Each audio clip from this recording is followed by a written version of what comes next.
십자가 계속 나누고 있는데요. 십자가는 우리가 교회를 처음 들어서는 순간 입구에서 만나게 되고요. 그리고 처음 등록하기 전부터 등록해서 계속해서 앞에 서게 되는 것이 바로 십자가입니다. 어, 그러나 우리가 이제 신앙생활을 하면서 십자가 설교를 들어볼 일이 생각보다 많지 않아요. 십자가는 시작부터 끝까지, 그리고 하나님의 구원 사역의 가장 핵심임에도 불구하고 저는 이 본문을 묵상하면서 느끼는 것이, 십자가에 대해서 우리가 너무 잘 모르고 있구나라는 생각을 해보았습니다. 오늘도 여러분 십자가를 설교를 들으실 때, 내가 안다가 아니라 여러분들이 알지 못했던 부분들을 많이 발견하시고 이제는 십자가를 보실 때마다 그 은혜를 되새기시길 축원드립니다. 오늘 34절에 보면요, 그중 한 군인이 창으로 옆구리를 찌르니 곧 피와 물이 나오더라 라고 나와 있습니다.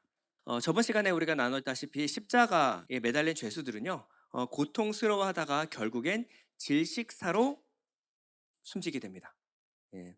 근데 이 질식사를 한 사람들의 특징은 뭐냐면, 심장을 둘러싸고 있는 심장막 주변에 물이 차오른다고 해요. 심낭 삼출액이라고 이제 하는데요. 예수께서 창으로 찔리시고 심장이 터질 때 물과 피가 흘러나왔다라는 것은 일종의 예수님의 십자가가 신화적인 사건이 아니라 실제로 현대 의학에서도 증명 가능한 질식사의 흔적이다. 이렇게 이제 사람들이 많이 얘기를 합니다. 그러면 이것을 왜 성경에 기록해 놓았을까요? 예수님이 질식사 했다라는 것을 증거를 보여주기 위해서 기록했을까요? 물과 피가 나왔다. 여러분, 성경은요, 처음부터 끝까지 예수 그리스도를 통한 하나님의 구원하심과 하나님 나라의 완성에 대하여 기록한 책입니다. 그 중에서도 하나님 사랑과 공의, 그리고 구원의 최고 정점은 어디냐면 바로 십자가 사건입니다. 여기에 사람이 죽으면 물과 피, 심낭 삼출액이 나온다를 기록할 이유가 있을까요? 여러분, 이걸 기록한 요한이요, 예수님을 옆구리를 찔렀더니 심장이 터져서 심낭 삼출액이 나왔다를 기록했을까요? 2000년 전에는 그런 상식조차 없었을 뿐만 아니라 어, 당시 파피루스에다가 기록한다는 것은 굉장한 돈이 드는 작업입니다. 그런데 거기에 굳이 이 내용을 기록한 이유가 의학적인 상식에 근거해서 기록을 하지는 않았을 거 아닙니까? 그쵸? 우리는 성경을 읽을 때요, 우리 현대의 상식으로 읽어서는 안 됩니다. 이 성경을 기록한 저자의 목적, 그리고 1차 수신자, 당시 아시아의 7교회, 그 핍박받는 7교회가 이 성경을 받아들였을 때, 예수님이 질식사로 돌아가셨구나, 그게 무슨 의미가 있습니까? 그렇죠? 그 당시 교회가 받아들였을 그 영적 의미에 집중해야 합니다. 왜 기록했을까? 이것이 무슨 의미인가? 이런 영적 의미를 여러분들이 알아가시길 축원드립니다. 자, 요한복음을 기록한 사람은 누굴까요? 네, 요한입니다. 네. 자, 요한이 기록한 것은요, 요한복음과 또 있죠? 요한 1, 2, 3, 4, 또 요한 계시록이 있습니다. 자, 그러면 이 요한이라는 저자가 물과 피를 기록한 목적을 알려면요, 이 저자가 기록한 다른 책을 한번 보면 좀 더 정확히 알 수 있을 것 같습니다. 요한 1서 5장 6절에서 8절인데요. 이는 물과 피로 임하신 자니 곧 예수 그리스도시라. 물로만 아니요 물과 피로 임하셨고 증거하는 이는 성령이시니 성령은 진리니라. 증거하는 이가 셋이니 성령과 물과 피라. 또한 이 셋이 합하여 하나이니라. 오늘 물과 피를 쏟으신 사건을 알기 위해서는요, 요한일서 5장 6절에서 8절을 여러분들이 이해하시면 정확하게 이해하실 수가 있습니다. 자, 요한은 뭐라고 말하냐면요, 예수님이 이 땅 가운데 임하셨는데 예수님의 본질이 무엇이냐? 물과 피라는 거예요. 예수님은 물과 피로 임하신 자라는 말을 합니다. 그러면 이 물의 의미가 뭘까요? 요한복음을 같이 공부해 보신 분들은 다 아시겠지만 물은 항상 말씀을 의미합니다. 잘 배우셨어요. 성경에서 여러분, 여기만이 아니라 성경 전체에서 말하는 물이 담고 있는, 함의하고 있는 의미는요, 말씀입니다. 말씀이에요. 말씀이 육신을 입고 이 땅 가운데 오신 분이 바로 예수 그리스도이십니다. 예수님은 물과 피로, 말씀으로 임하신 분이십니다. 그래서 물의 의미는 첫 번째 말씀입니다. 그래서 에베소서에 가보면 이렇게 얘기합니다. 이는 곧 물로 씻어 말씀으로 깨끗하게 하사 거룩하게 하시고. 물과 말씀을 같이 써버리죠. 여기에는 설명도 없습니다. 당연히 성경을 아는 사람들이라면 물 하면 말씀, 말씀 하면 물입니다.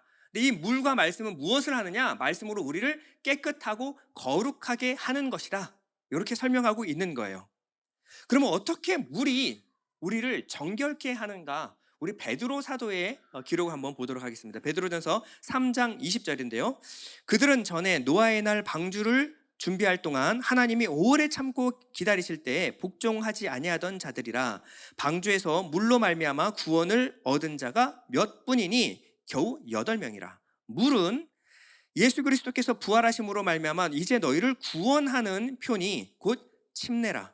이는 육체의 더러운 것을 제하여 버림이 아니요 하나님의 선한 양심의 간군이라.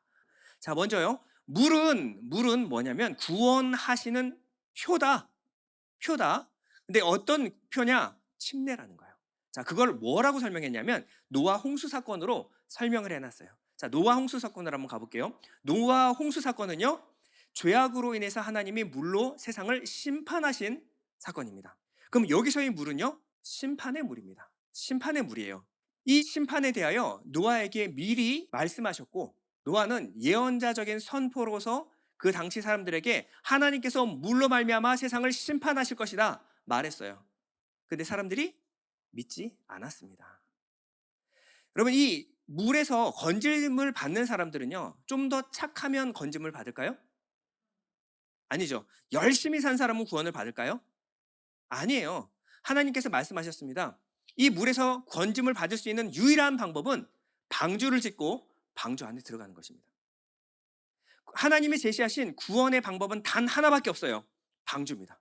방주. 방주 안에 들어가느냐, 들어가지 않느냐. 이것이 구원의 방법이에요. 이 유일한 구원의 방법이 무엇일까요?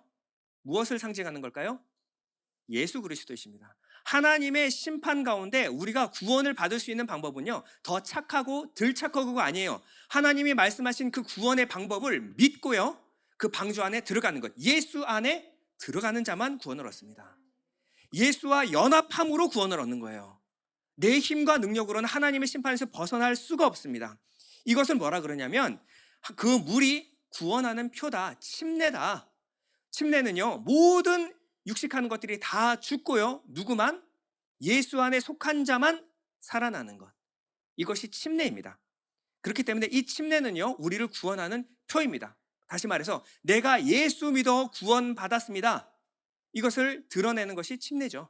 이게 구원받은 자의 표입니다. 그래서 침례받은 자는 단 하나, 나는 내 행위도 아니고 오직 예수를 믿음으로 말미암아 구원받았습니다. 이게 바로 침례의 의미예요. 자, 이것을 고린도전서에서 다시 한번 설명하는데요.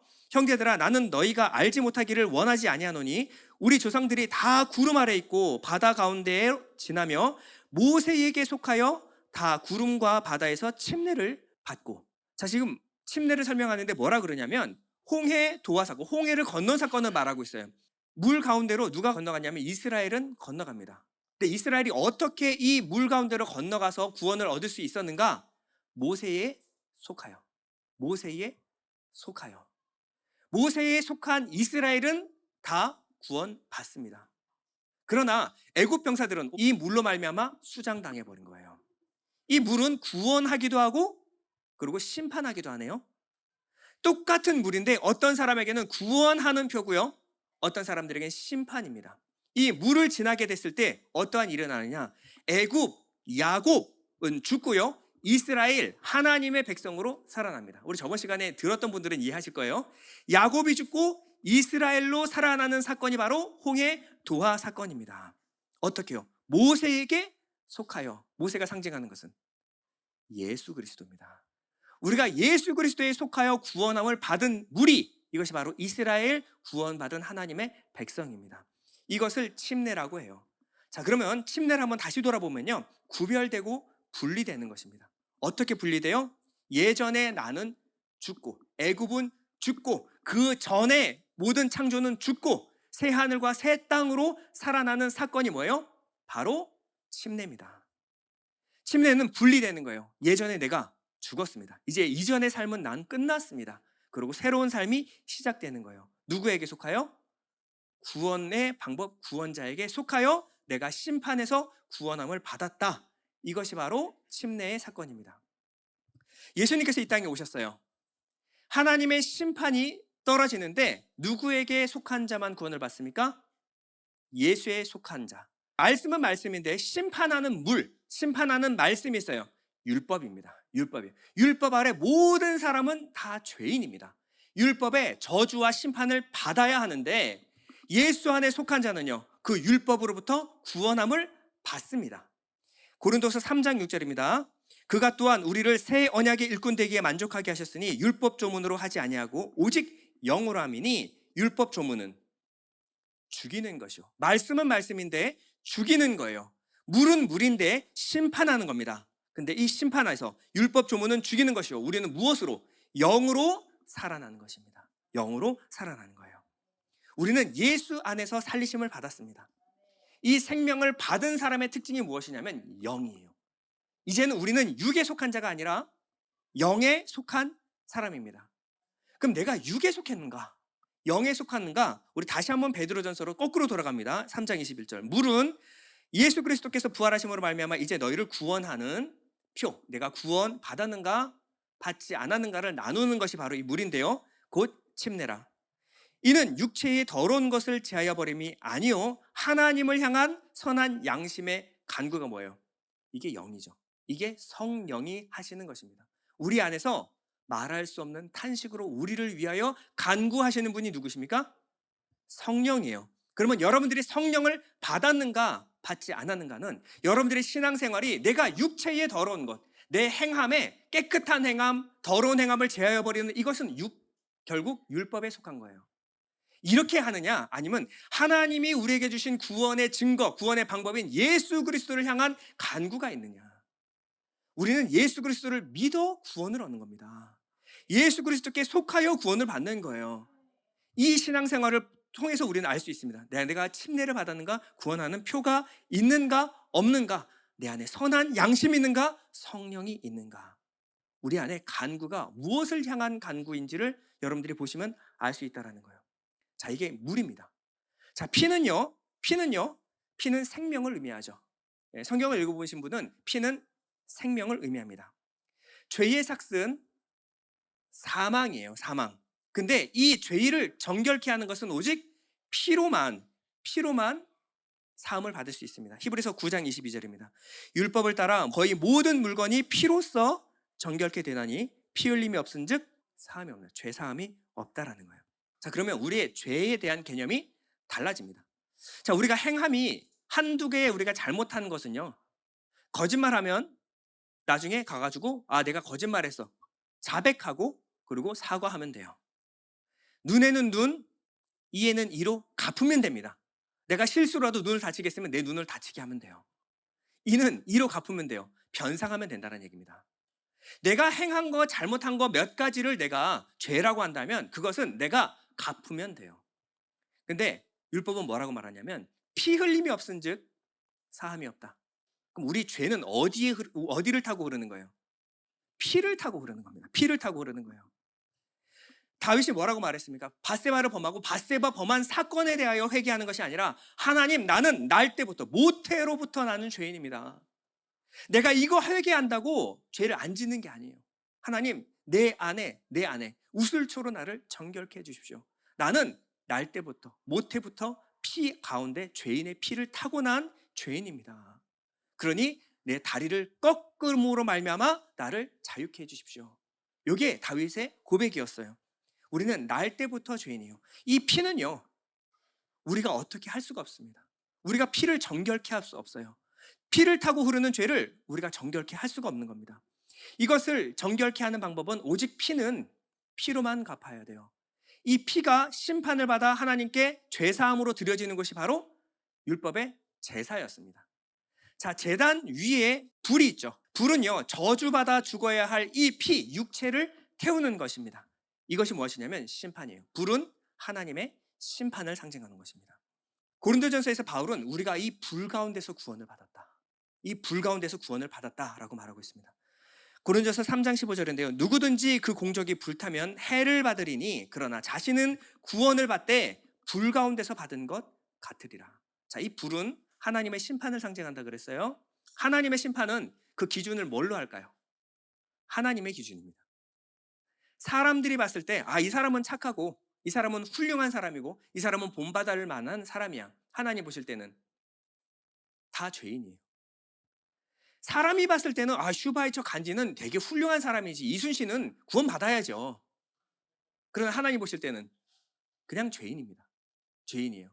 인간의 기준이 아니고 하나님의 기준으로 본다라는 것을 여러분들이 분명히 아셔야 돼요. 이 하나님의 심판의 불에서 살아남을 수 있는 의는 있을까요? 없을까요? 이 고린도전서의 말로 하면요. 사람들은 금과 은과 보석과 나무와 풀과 짚을 내놔요. 여러분, 금과 지푸라기가 비교가 됩니까? 가치가? 비교가 안 되죠. 금이 훨씬 훌륭하죠. 근데 하나님의 불이 내리면요. 싹 다 없어집니다. 마지막 하나님의 심판의 불이 내리면요. 금은 살아남을까요? 24K인데? 24K는 괜찮고요. 18K 정도는 몰라도 아닙니다. 금도 싹 사라져요. 하나님 앞에서 가치 있는 것은 아무것도 없어요. 그렇죠? 여기서는 금 같은 행실을 하면 하나님이 인정받고 지푸라기 같은 선행은 하나님이 도와주시지 않는다. 이런 얘기가 아니에요. 하나님의 심판의 불이 내리면 싹 다 없어진다는 거예요. 아무것도 하나 거기서 남을 게 없다. 그런데 우리가 구원을 받아요. 불 가운데서 어떻게 구원을 받습니까? 예수 그리스도의 의를 힘입어 구원을 얻는 겁니다. 하나님의 심판의 불이 내렸을 때는 인간의 어떠한 선한 행위도 하나님께 카운트가 안 돼요. 우리는 구원을 받는데 예수 그리스도의 공로 힘입어 그냥 구원을 받는 거예요. 내가 착한 일 하나 몇 개 내는 거 있어요, 없어요? 싹 다 불타고 예수 그리스도께서 하신 일, 그것으로 우리가 구원을 받아요. 우리는 그 의를 힘입어 그것을 믿음으로 구원을 받는 것입니다. 에베소서 1장 7절 이렇게 말합니다. 우리는 그리스도 안에서 그의 은혜의 풍성함을 따라 그의 피로 말미암아 속량 곧 죄사함을 받았느니라. 여기 우리께 있어요, 없어요? 그리스도 안에서 그의 은혜, 그의 피로 속량 곧 죄사함을 받았느니라. 내 거 하나도 없어요. 우리가 살아서 나온 것은, 불 가운데서 구원을 얻는 것은 오직 그의 은혜, 그의 피, 그의 속량으로 말미암아 구원을 받는 것입니다. 예수님은 이 땅 가운데 피와 물로 임하셨어요. 이 사역을 완성하기 위하여 이 땅 가운데 오셨습니다.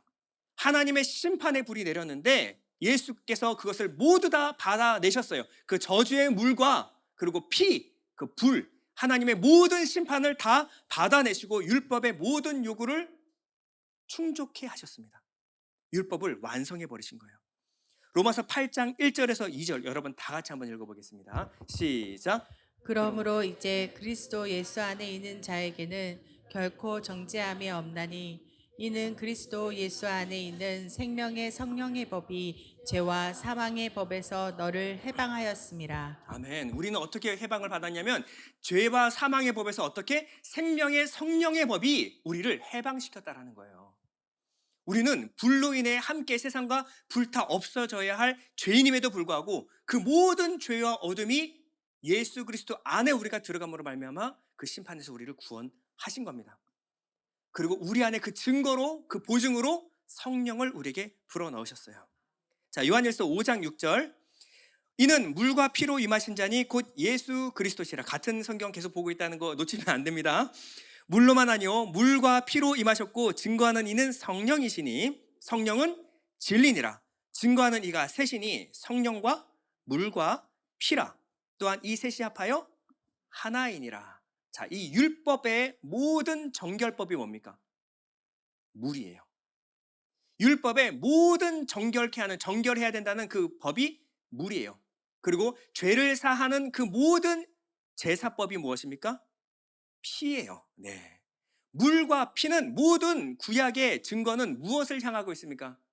영단번에 드려질 예수 그리스도의 완전한 제사를 향하고 있는 겁니다.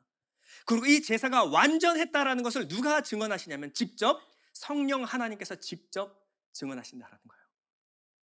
그러면 이 물과 피, 구약의 모든 증언과 신약의 모든 성령으로 태어난 교회가 무엇을 증거하고 있어요? 예수 그리스도를 증거하고 있죠. 하나를 증거하고 있는 겁니다. 하나, 예수 그리스도. 구약의 모든 성도가 말했던 것이 무엇입니까? 예수 그리스도를 통한 구원함, 신약의 모든 교회가 증언하는 것이 무엇입니까? 예수 그리스도를 통한 구원함, 이것으로 우리가 하나가 된다는 거예요. 요한일서 5장 11절입니다. 또 증거는 이것이니 하나님이 우리에게 영생을 주신 것과 이 생명이 그의 아들 안에 있는 그것이니라. 이게 증거라는 거예요. 이게 증거라는 거예요. 결국 예수님께서 십자가에서 물과 피를 쏟으신 사건은 율법의 모든 저주와 심판에서 우리를 건져내시고, 그리고 우리에게 생명의 성령을 주시고자 하는 하나님의 구속사적인 의미를 담고 있는 거예요. 심랑 삼출액이 아니라 물과 피는 구약의 모든 율법의 저주를 다 담아내시고 이루시는 겁니다. 쏟아내신 거예요. 끝나신 겁니다. 여기 한 가지 더, 예수님의 옆구리가 터지는 사건을 우리가 한번 볼 텐데요. 이 옆구리, 이 십자가에서 물과 피가 쏟아지는 이 옆구리가 터지는 사건은 또 다른 구속사적인 상징을 담고 있습니다. 여러분, 아담의 옆구리가 터졌을 때 무엇이 탄생했습니까? 하와, 여자가 탄생하게 되었어요. 예수님은요, 두 번째 아담으로 이 땅 가운데 오셨습니다. 성경에서는요, 하나님의 뜻과 어떠한 목적을 이루기 위한 죽음이 있어요. 그래서 나사로가 죽었을 때 예수님 뭐라 그랬어요? 잔다라고 했어요. 잔다. 예수님은 3일 후에 다시 살아나실 겁니다. 살아나실 거예요. 예수님은 죽은 거예요? 주무신 거예요? 주무신 겁니다. 무덤에서 3일 동안 주무신 거예요. 왜냐하면 하나님의 뜻과 목적에 의하여 임시적으로 죽는 것을 바로 잔다라고 하는 거예요. 여러분들은 죽습니까? 잡니까? 여러분들은 예수 그리스도의 부활 생명이 들어온 사람들은 살아서 믿는 자는 영원히 죽지 아니하리니. 여러분, 그것을 믿습니까? 예, 이게 사실입니다. 우리는 죽음을 두려워할 필요가 전혀 없어요. 여러분들이 그렇게 두려워할 필요가 없어요. 여러분, 주무실 때 두려워하시는 분이 계십니까? 잘 때 안 자면요, 피곤해서 미칩니다. 자는 것이 복이에요.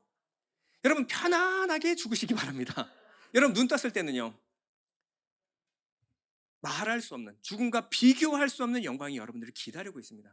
잠시 눈을 감고 뜨면요, 여러분과 비교할 수 없는 그 부활의 영광에 참여하게 될 거예요. 여러분, 이 예수 그리스도께서 우리 이 성도의 죽음을 보여주신 겁니다. 자는 겁니다. 예수님의 이 죽으심, 예수님의 이 주무심, 이것을 통하여 무엇이 탄생한지 한번 보세요. 십자가에서 옆구리가 터졌어요.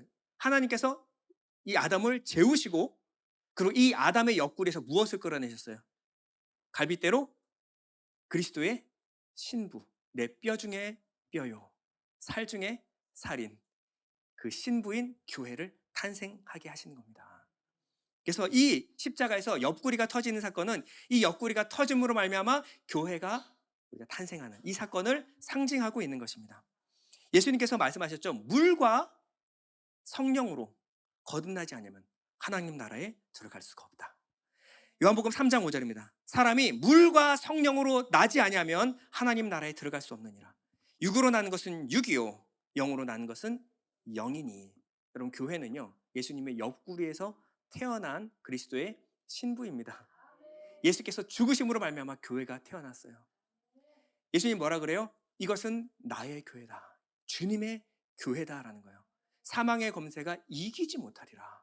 왜? 예수님의 살 중에 살이고 뼈 중에 뼈입니다. 다른 거는 다 참아도요, 다른 것은 참고 인내하셔도요, 교회 건드는 건 못 참는다라는 겁니다. 내 가장 연약하고 가장 소중한 내 살 중에 살, 뼈 중에 뼈다라는 거예요. 이게 바로 교회라는 거예요.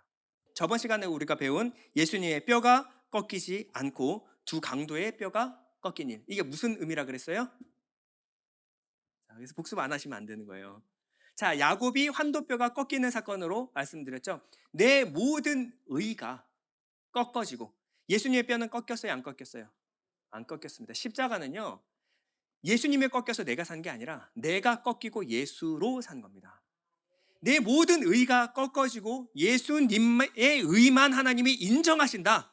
이 사건이 무엇이냐면 예수님의 뼈가 꺾이지 않고 두 강도의 뼈가 꺾어진 일의 상징이었습니다. 두 번째는요, 예수님의 옆구리에서 피와 물이 쏟아져 나온 사건. 이게 뭡니까? 피는 모든 구약의 제사법, 그리고 물은 율법의 정결법, 이 두 가지가 모두 다 완전히 성취하신 사건이에요. 이게 바로 피와 물이 쏟아진 사건. 자, 이 두 가지를 요약해서 요한은 이렇게 말합니다. 37절에 보면요. 또 다른 성경에 그들이 그 찌른 자를 보리라 하였느니라. 자, 이게 이해가 가나요? 자, 이 두 가지 사건을 요약해서 또 다른 성경에 기록된 어떤 인용 구절을 갖다가 넣고 있죠. 그럼 거기를 꼭 찾아봐야 되겠죠? 무엇입니까? 스가랴서 12장 10절 말씀을 인용한 겁니다. 내가 다윗의 집과 예루살렘 주민에게 은총과 간구하는 심령을 부어 주리니 그들이 찌른 바 그를 바라보고, 바로 여기입니다. 여기 그를 위하여 애통하기를 독자를 위하여 애통하듯 하며 그를 위하여 통곡하기를 장자를 위하여 통곡하듯 하리로다. 자, 이 장면입니다. 이 예수 그리스도가 죽으시고 옆구리가 터지는 완전히 십자가가 이제 성취가 되었습니다.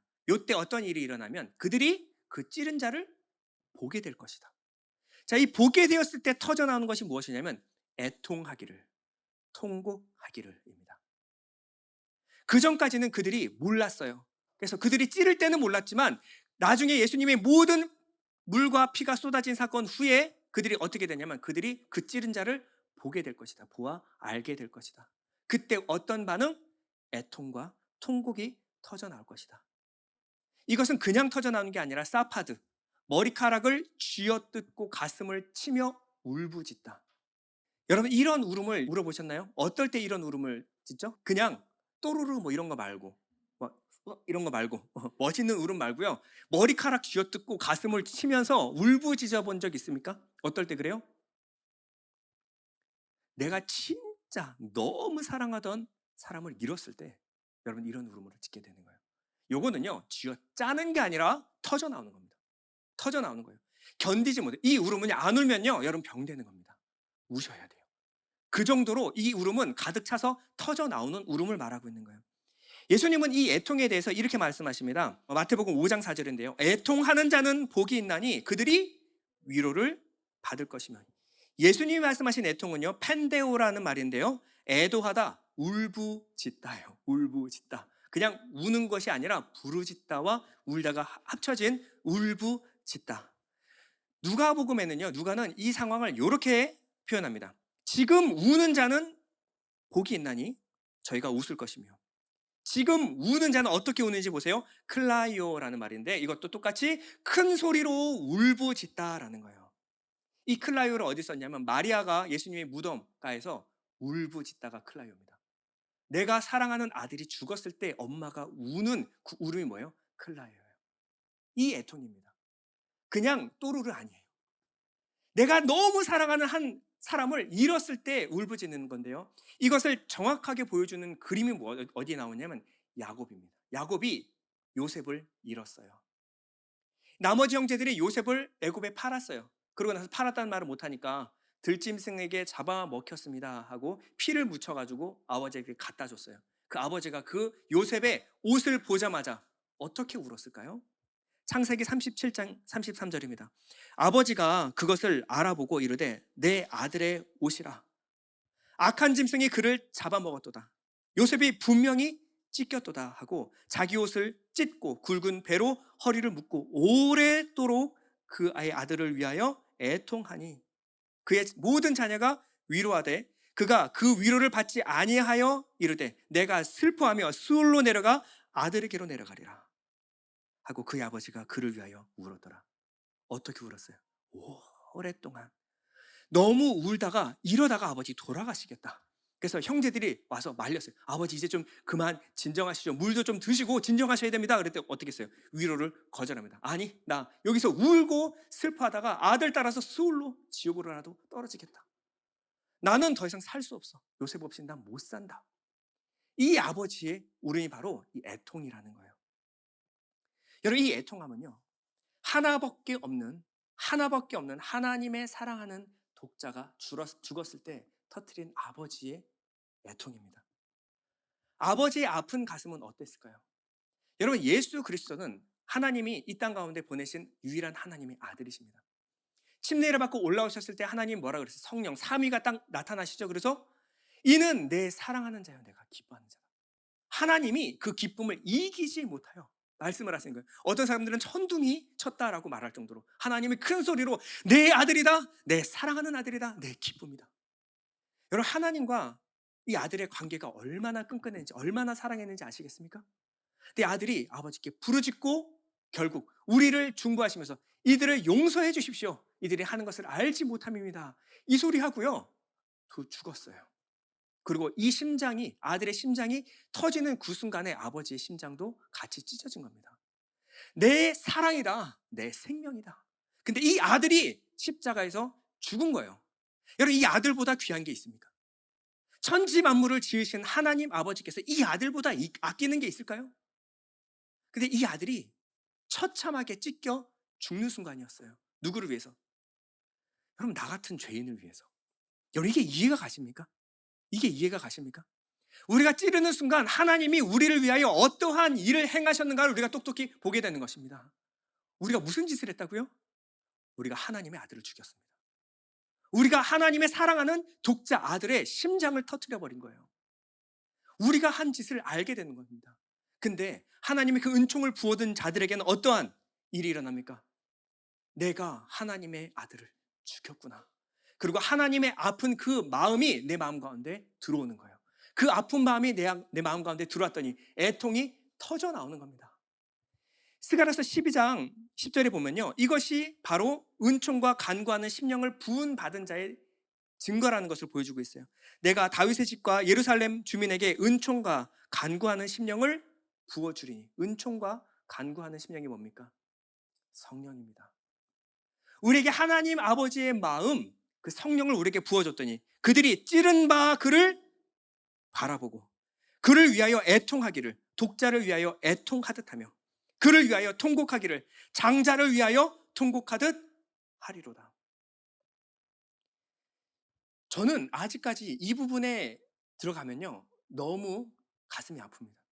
여러분, 십자가는요 우리가 한 번 등록할 때 잠깐 듣는 복음이 아니에요. 여러분, 십자가는 매일 서는 겁니다. 여러분들이 말씀을 들을 때 이 하나님이 우리에게 행하신 일이 무엇인가를 모르는 사람들은요 이 십자가 앞에 섰을 때 마음이 냉랭해요. 또 그 얘기, 또 그 얘기. 한두 번 들은 거 아니고 100번, 1000번은 넘게 들었는데. 아니요, 여러분 더 들으셔야 됩니다. 여러분, 십자가 앞에 섰을 때 여러분들 발이 멈춰 세워지지 않는다라면요 여러분 예수 믿는 거 아닙니다. 여러분들이 지금 이 십자가에서 하나님이 어떠한 일을, 나를 위해서 어떠한 일을 행하셨는가를 여러분 아신다면요 십자가를 갈 때 발걸음이 멈춰 세워져야 돼요. 여러분들이 진짜 이 성령을 받았는가, 그렇지 않은가는요 십자가를 바라보는 모습에서 달라지게 되어 있어요. 시편 80편 5절 이렇게 말합니다. 주께서 그들에게 눈물의 양식을 먹이시며 많은 눈물을 마시게 하셨나이다. 하나님이 여러분들에게 양식을 주세요. 하나님의 말씀을 먹이시는데요 어떠한 양식이요? 눈물의 양식이요. 눈물의 양식. 여러분들이 하나님 말씀을 먹을 때 어떻게 먹어요? 눈물로 먹는 겁니다. 눈물로. 여러분, 하나님의 그 크신 은혜 앞에 섰을 때 이것이 내 안에 들어왔을 때 어떻게 해요? 내 마음을 쳐야 합니다. 내 마음이 너무 아파야 돼요. 하나님의 그 은혜, 그 감격, 그 면목 없음. 여러분, 이것을 어떻게 표현해야 될까요? 어떻게 나 같은 쓰레기 같은 사람을 위해서 하나님의 아들이 죽어야만 합니까? 여러분, 이게 이해가 갑니까? 이 복음이 선포되었을 때 사람들의 반응이 어땠는지 사도행전으로 한번 가볼게요. 사도행전 2장 36절입니다. 그런즉 이스라엘 온 집은 확실히 알지니 너희가 십자가에 못 박은 이 예수를 하나님이 주와 그리스도가 되게 하셨느니라. 여러분, 이것보다 짧은 복음이 있을까요? 너희가 십자가에 못 박은 이 예수를 하나님이 주와 그리스도가 되게 하셨느니라. 내가 못 박은 그 예수가 뭐였어요? 만왕의 왕이시며 우리의 구원자 메시아였다라는 거예요. 그들이 이 말을 듣고 마음에 찔려 베드로와 다른 사도들에게 물어 이르되 형제들아 우리가 어찌할꼬 하거늘. 예수 죽어서 내가 살았네. 여러분, 잘못 들으셨어요. 그건 잘못 들은 겁니다. 다시 들으셔야 돼요. 여러분, 복음이 들렸을 때는요 여러분들이 무릎이 후들거려야 합니다. 여러분, 누구를 죽였다고요? 내가 하나님의 아들을 죽였다고요. 우리가 잘못 알고 있는 거는요 예수가 죽었으니까 내가 산 겁니까? 여러분, 예수를, 하나님의 아들이신 예수를 우리가 죽였어요. 우리는 어떠한 것으로도 용서받을 수 없습니다. 하나님 입장에서 내가 예수를 죽였는데 어떻게 내가 삽니까? 예수가 죽었을 때 예수와 함께 내가 죽어야 사는 겁니다.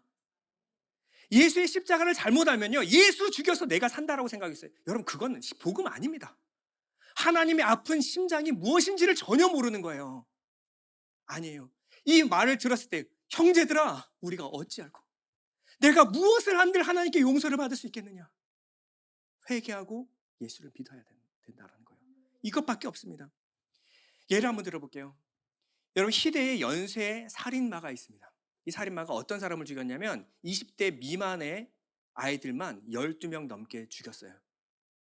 근데 죽였을 때 노래를 불렀다고 합니다. 마지막 저승으로 보내는 노래를 부르면서 여기 머리에다가 이거를 박아서 죽였어요. 욕실에서 물 뿌리기로 청소까지 깨끗하게 하고 나옵니다. 이 사람은 다른 게 아니라 태어날 때부터 사람을 죽여야 희열을 느끼는 이상한 변태적인 성향을 갖고 태어났대요. 그래서 시간만 되고 때가 되면 습기만 차면 사람을 죽여야지 직성이 풀려요. 근데 이 사람이 잡혀 들어왔어요. 법정에 섰습니다. 판사가 말해요. 당신이 지금 무슨 죄를 범했는지 알고 있습니까? 사람자가 일어나서 얘기합니다. 네, 알고 있습니다. 제가 태어날 때부터 좀 이상한 취향을 갖고 있어 사람을 몇 죽였습니다. 그런데 제가 사람은 죽였지만 제가 태어나서 교통법규 한번 어겨본 적 없는 사람입니다. 여러분, 뒤에 그 사람에게 처참하게 찢겨 죽은 그 아들을 둔 부모가 다 뒤에 앉아 있어요. 여러분, 그 얘기를 들으면 어떻게 할까요? 이 사람을 가만히 둘 수 없는 겁니다. 내 아들이 죽었는데, 내 자식이 죽었는데 뭐 교통법규? 여러분, 이 사람이 사람 죽인 것 빼고 나머지는 다 잘했어요. 다 잘했어. 법에 어긋나는 거 하나도 안 했습니다. 남의 걸 뺏은 적도 없고 오히려 베풀면서 살았습니다. 근데 내 아들이 죽었다니까요. 우리가 하나님 앞에 섰을 때 이겁니다. 내가 하나님 앞에 무슨 착한 일을 내놔가지고 하나님, 내가 예수는 죽였지만 내가 착한 일 많이 하고 산 사람입니다. 어떻게 될까요? 하나님이 용서할 리가 없죠. 용서할 리가 없습니다. 이 사람이 알고 보니까 밤에는 사람을 죽이지만 낮에는요, 이 해소가 되니까 얼마나 기쁜지. 사람을 전날 죽이고 난 다음 날은요, 항상 웃으면서 사람들한테 베풀기도 하고, 그리고 굉장히 고위 관직에 올라갔어요. 목표가 있으면 무조건 하는 사람이니까 관직도 하고 사람들한테 존경도 받는 사람이었어요. 이 사람은 뭐라 그럽니까? 착한 사람이라 그럽니까? 위선자라고 말하는 겁니다. 위선자. 자기가 지금 무슨 죄를 졌는지도 알지 못하고 사람에게 칭찬과 존경과 인기를 받아요. 이 사람은 자기가 왜 무엇을 위해서 살아야 되는지 죄에 대해서 감각조차 없는 사람이에요. 이 사람을 사이코패스라고 말하는 겁니다. 우리가 하나님의 아들을 죽인 자각이 있는 사람들은요, 우리는 무엇부터 해야 돼요? 하나님, 내가 죽일 죄인입니다. 나는 어떤 것으로도 하나님께 용서받을 수 없는 죄인입니다. 애통이 터져 나와야 되는 거예요. 하나님은요, 내 아들을 죽인 것에 대한 자각과 애통이 없는 자들을 싹 다 멸절해 버려라 라고 에스겔서에서 명령하고 있습니다. 9장 4절인데요. 여호와께서 이르시되 너는 예루살렘 성읍 중에 순행하여 그 가운데 행하는 모든 가증한 일로 말미암아, 잘 보세요, 탄식하며 우는 자의 이마에는 표를 그려라. 표지를 해. 그리고 그들에 대하여 내 귀에 이르시되 너희는 그를 따라 성읍 중에 다니며 불쌍히 여기지 말며 긍휼을 절대 베푸지 말고 쳐서 늙은 자와 젊은 자와 처녀와 어린아이와 여자를 다 죽이되 누구만 빼고 이마에 표 있는 자에게는 가까이 하지 말라. 내 성소에서 시작할지니라 하시매. 하나님이 단 하나 보는 거예요. 너가 진짜 내 아들을 죽인 그 죄를 알고 있니? 이 성읍에서 일어나는 이 모든 패역한 일, 가증한 일로 말미암아 탄식하며 우는 자의 이마에 표시해라. 그럼 이 애통은요, 구원받는 증거입니다. 내가 찌른 자를 보고 그 안에서 내가 하나님의 아들을 죽였다. 하나님의 아들이 나 같은 죄인을 위하여 돌아가셨다. 이 애통이 있는 자의 이마에만 표시해라. 내가 그들은 살려주마. 하나님의 구원이 이겁니다. 단 하나요. 그럼 당연한 거 아닙니까? 하나님의 아들을 죽였는데 우리 안에 애통이 없다니요. 근데 하나님의 긍휼은요, 그것을 알고 애통하는 자들의 이마에 표를 그리고 내가 그들은 pass over, 내가 살려주마. 여러분이 이 십자가를 지나갈 때 그냥 걸어가시지 마시고 그 앞에서 무릎 꿇는 역사가 있길 축원드립니다. 내가 하나님의 아들을 죽인 사람입니다. 이 동네에 자타가 공인하는 죄인이 한 여자가 있었어요. 무슨 죄를 졌는지는 모르겠어요. 근데 이 여자는 그냥 죄인이라고만 나옵니다. 근데 이 죄인이 예수님께 어떻게 가는지 한번 보세요. 누가복음 7장 37절입니다. 그 동네에 죄를 지은 한 여자가 있어 예수께서 바리새인의 집에 앉아 계심을 알고 향유 담은 옥합을 가지고 와서 예수의 뒤로 그 발 곁에 서서 울며 눈물로 그 발을 적시고 자기 머리털로 닦고 그 발에 입 맞추고 향유를 부으니. 이거는요, 예수님이 계시는데 예수님의 뒤로 남들 앞에서 내가 이거 뭐 하는지 잘 보세요, 이게 아니에요. 아무도 몰랐을 거예요. 향유병을 품속에 감춰서 옵니다. 그리고 벌써 저 멀리서부터 예수님을 바라봤을 때 울기 시작한 거예요. 왜요? Why me, Lord? 왜 나 같은 놈을 위하여? 세상에 나 같은 쓰레기를 위하여 왜 당신 같은 하나님의 아들이 이 땅 가운데 오셨습니까? 왜 당신이 나를 위해 죽어야 되죠? 근데 그 은혜를 이해할 수 없어요. 그러나 그게 없으면 나는 구원을 받을 수 없기 때문에 예수님의 장례를 예비하기 위해서 그 향유옥합, 이것은요 평생 모았던 가장 귀한 겁니다. 그걸 품속에 넣고 예수님의 뒤에서 깨트리고 발을 닦고 그리고 머리로 그것을 닦는 거예요. 여러분, 이것은 쇼가 아니에요. 이걸 뭐라 그러냐면 애통이라고 하는 겁니다. 세리가 있습니다. 자기의 죄인됨을 알고 감히 하나님을 바라보지 못합니다. 앞에 있는 이 바리새인은요, 하나님, 나는 저 세리와 같지 않음을 감사하나이다 이러고 있어요. 근데 세리는요, 멀리 서서 가슴을 치며 말합니다. 세리는 멀리 서서 감히 눈을 들어 하늘을 쳐다보지도 못하고 다만 가슴을 치며 이르되 하나님이여 불쌍히 여기소서 나는 죄인이로소이다 하느니라. 하나님, 나 죄인 맞습니다. 하나님, 내가 뭘 할 수 있겠습니까? 하나님, 내가 뭘 한들 하나님 앞에서 그것을 착한 행위로 하나님께서 봐주시겠습니까? 그냥 저를 불쌍히 여겨주십시오. 그걸 애통이라고 합니다. 예수 처음 믿을 때 이 애통이 터지는 게 아니고요. 바울은요, 이 모든 하나님이 맡겨주신 사명을 다 마치고 죽기 1년 전에 유서 같은 편지를 씁니다. 아들 같은 디모데에게. 이 디모데에게 어떻게 편지를 쓰는지 보세요. 밑보다 모든 사람이 받을 만한 이 말이요. 그리스도 예수께서 죄인을 구하시려고 세상에 임하셨다 하였도다. 죄인 중에 내가 괴순이라. 그리고 순교했어요. 기독교의 성화의 정점은요, 내가 착한 일 많이 하는 거 아닙니다. 기독교는 어디로 가는 거예요? 내가 누군지 분명하게 자각하는 거예요. 보는 거예요. 내가 어떠한 죄인인지를 보는 것입니다. 내가 죄인 중에 괴순이라. 여러분, 이게 기독교예요. 여러분들의 자아인식, 자가진단은 어떻습니까? 나는 영적으로 파산당한 하나님의 아들을 죽인 죄인 중에 괴수입니다.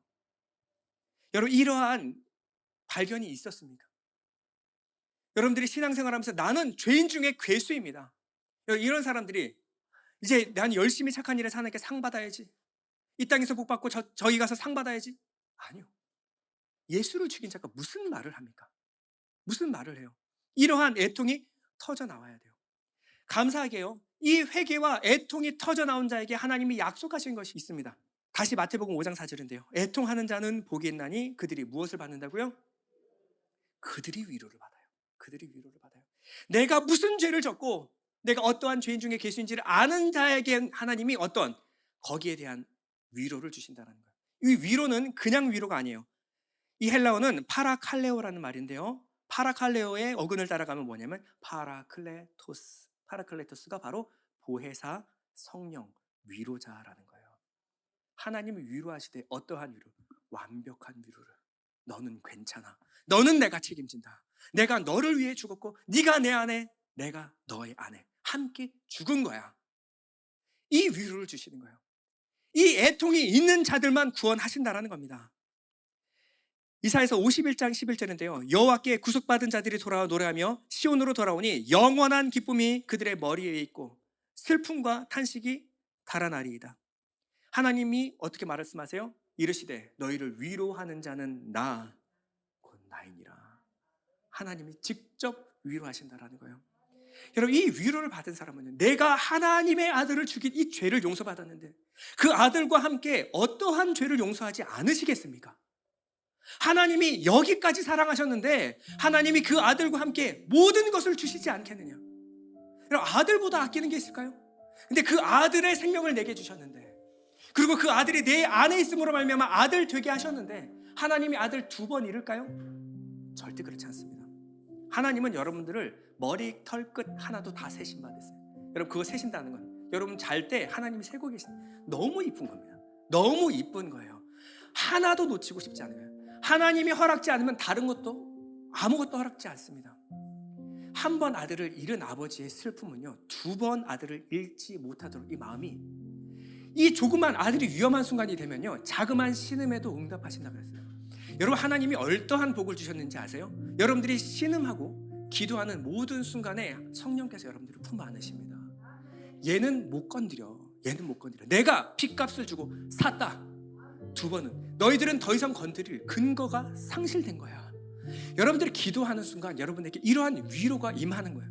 여러분들이 어떠한 순간 어떤 처지에 처해 있어도 하나님이 여러분들을 안고 계시면요 안전합니다. 안전해요. 여러분의 슬픔의 자리까지 내려오신 분이 누구예요? 내 다리가 꺾여야 될 그 자리에 예수께서 함께 내려와셔서 내가 죽으면 죽었지 너 잘못되는 거 못 봐. 이게 예수님의 사랑이었어요. 이 예수님이 어떻게 위로한지 보세요. 시편 30편 8절인데요. 여호와여, 내가 주께 부르짖고 여호와께 간구하기를 내가 무덤에 내려갈 때 나의 피가 무슨 유익이 있으랴. 진토가 어떻게 주를 찬송하며 주의 진리를 선포하리까. 여호와여, 들으시고 내게 은혜를 베푸소서. 여호와여, 나를 돕는 자가 되소서. 여러분, 이 기도를 하라는 거예요. 이 기도를. 하나님, 내가 뭘 한들 이 흙, 먼지, 이게 하나님의 진리를 무엇으로 선포하며 내가 어떻게 하나님을 찬송할 자격이나 됩니까? 하나님, 나를 불쌍히 여겨주십시오. 하나님, 나를 도와주시옵소서. 그럴 때 하나님은 어떻게 위로하는지 보세요. 주께서 나의 슬픔이 변하여 내게 춤이 되게 하시며 나의 베옷을 벗기고 기쁨으로 띄우셨나이다. 이는 잠잠하지 아니하고 내 영광으로 주를 찬송하게 하심이니 여호와 하나님이여, 내가 주께 영원히 감사하리로다. 여러분, 이 은혜에 대한 감격은요 한 번 예수 믿을 때 있는 것이 아니고 영원히, 내가 어떠한 죄인인데 그 죄를 용서하신 하나님의 그 사랑, 내가 영원히 하나님께 감사하겠습니다. 나 같은 죄인을 택하셔서 하나님의 진리의 복음을 전하게 하시는 것, 여러분, 이거보다 더 큰 위로와 감격이 어디 있습니까? 죄인 중에 괴수인 나를 용서하기 위해 그 아들을 주셨고 나를 아들 되게 하셨고 그리고 예수 그리스도를 증거하게 하신 이 삶보다 복된 삶이 어디 있습니까? 여러분, 예수를 죽인 자라는 이 자각이 있을 때 십자가는 내 십자가가 됩니다. 예수님을 죽인 자라는 이 애통이 있을 때 그 예수님의 죽음은 내 죽음이 되는 거예요. 나도 거기서 끝났습니다. 예수를 죽인 자가 어떻게 나를 위해서 삽니까? 나는 살인자입니다. 죄인 중에 괴수입니다. 나를 불쌍히 여겨주십시오. 이 이후에 내 행복과 내 자아 추구와 자아 실현을 위해서 산다고요? 여러분, 십자가 앞에 다시 서지 바랍니다. 불가능해요. 나는 예수를 죽인 죄인입니다. 이제는 나를 위해서 살지 않고 오직 예수 위에 살겠습니다. 이렇게 예수와 함께 죽은 자에게만 영광과 부활의 아침이 기다리고 있습니다. 우리 다 같이 시편 30편 5절 읽고 마치는데요, 다 같이 큰 소리 읽겠습니다. 그의 노염은 잠깐이요 그의 은총은 평생이로다. 저녁에는 울음이 깃들을지라도 아침에는 기쁨이 오리로다. 아멘. 우리 잠시 눈을 감을 텐데요, 하나님, 내가 예수 죽인 죄인 중에 괴수 맞습니다. 그러한 나를 사랑하시고 내게 그 생명 성령을 주신 하나님의 은혜를 내가 어떻게 다 이해하겠습니까? 하나님, 매일 십자가 앞에 섭니다.